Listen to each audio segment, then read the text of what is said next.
Hi, my name is Joseph Alai. Welcome to my channel.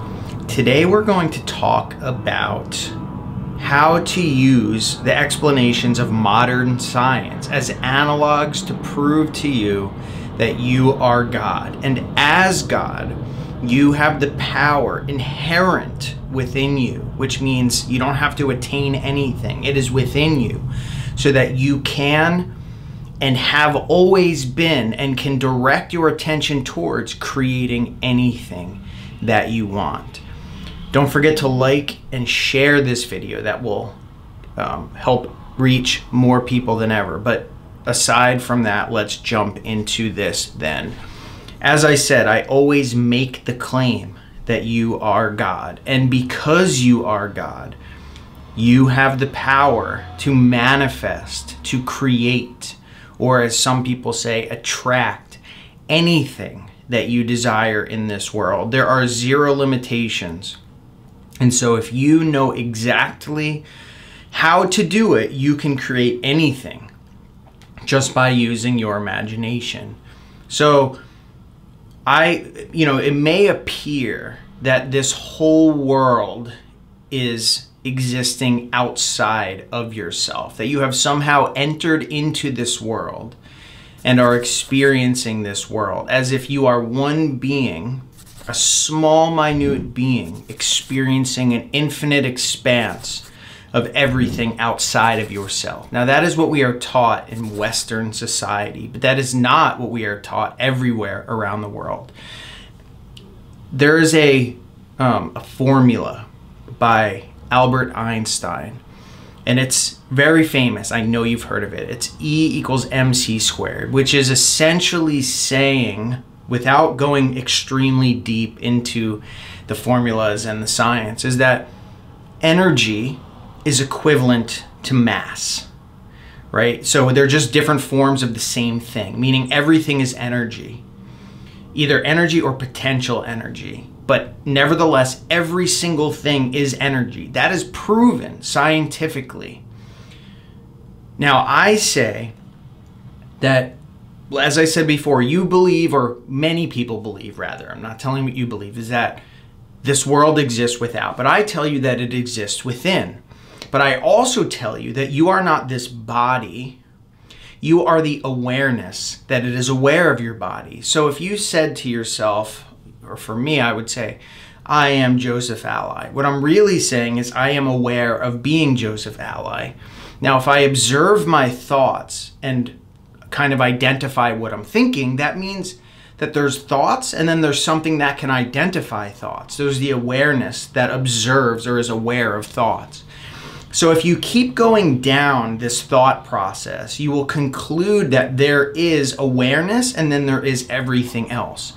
But our true self, that which is aware of my experience or your experience. When you say I am, that is your true self being aware of everything.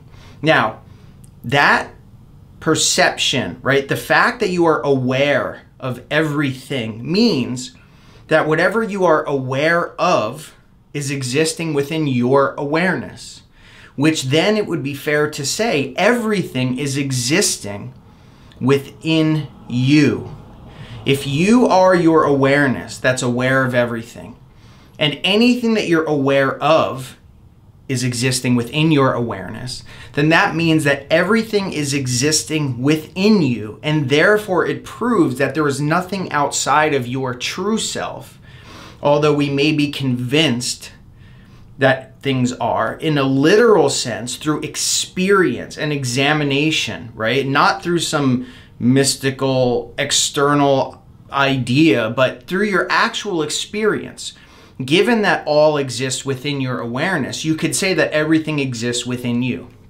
Now, the interesting thing about that, as it relates to that equation I gave you earlier, is that there's no proof that anything exists outside of you. You've never seen anything or experienced anything that you weren't aware of, ever. And you can examine that statement as well. So interestingly enough, that means that the only thing you can prove that there is your awareness. And everything is in a form inside your awareness. It's a material and a substance that takes on the form of the camera or the lights or my t-shirt or my body. Doesn't that sound very similar to the idea that everything is energy, a different form of energy? So modern science has a way of describing what has been talked about for thousands of years, just in a different way. This is nothing new. So where does that relate to manifesting? That's what's very important. When we look at it from the tense, we interchange the word energy with awareness. We realize that this is all a form of our awareness. In scripture, it says that our awareness is God. It says God's name is I am, which is how we're describing before. That means awareness itself. So we are the agency through which God is observing reality. So another word for energy and another word for awareness is universe, because they can all fit the same exact meaning, such as this is all the universe, but it's taken on a different form. The universe is taken on the form of a light. The universe is taken on the form of a camera. And although if we scrutinize and observe very closely, we can overlook the fact that it's all just the universe and think, oh, this is a camera that's made out of glass and metal and plastic. But really, what we know for sure is that it is all the universe. So, taking it back to how we can control everything and create whatever we want in this reality. Now it says, like I said in scripture, this is not, by the way, I'm not in any way pushing Christianity, because I myself am not what people would describe as a Christian in modern world. But the best manifestation formulas come from that book. And I've studied every book that relates to manifesting. It says that awareness is God, and awareness creates everything, and all things exist within awareness. And it explains in some of the later chapters in the book how to utilize or modify our awareness, right? Meaning these things that appear without, because they're our awareness, we can control and modify them because they are us, they are me. And everything is me pushed out. Everything is you pushed out. So if that infinite power that people describe as God is actually our awareness, using us as the agency to perceive the rest of awareness, then there must be a way to change our self, meaning change everything that exists within ourself. And so, as I said, there's some definite step-by-step instructions that are spoken about in that book. And one of them is, when you pray, believe you have already received it and you shall have it. Which means when you imagine as if you already have it. Imagine the end and you shall receive it. So it's given us instructions. Or another one is, when you imagine, enter into your closet, which means shut, and it says shut the door, which means literally close your eyes. And the Father, awareness, hears you in secret, because he's your awareness, and rewards you openly. So in other words, it's literally saying your awareness is the creative power of all, and everything external is just your conception of self. I teach over and over and over again, if you want to know what is inside of you, just examine what is happening on the outside. Everything in this reality has a one-to-one correlation, meaning anything that you experience has a source that exists within your consciousness. Everything you experience is there because it exists within your mind. So in other words, if you then change your mind, you are changing the contents of what awareness is aware of, and therefore that will be pushed out on the screen of space. And so in a more practical terminology, what we're saying is that you need to impress your subconscious mind, because that is what feeds into this awareness that projects outward what you want to experience or what you have been experiencing. You have always been manifesting this reality. You just did not know it. So in order to manifest anything that you want, all you have to do is impress your subconscious mind with the thing that you want. Awareness itself has a direct connection with your subconscious mind. Now, there's no true differentiation between your conscious mind, your subconscious mind, and awareness, because as we just explained, it's all one substance. But the formula to manifesting, as it's specified in that book, is to become aware of something. That is how you create. So the question is, what do you want to create? What do you want to create? You have to conjure up the experience that would exist if you were already that person.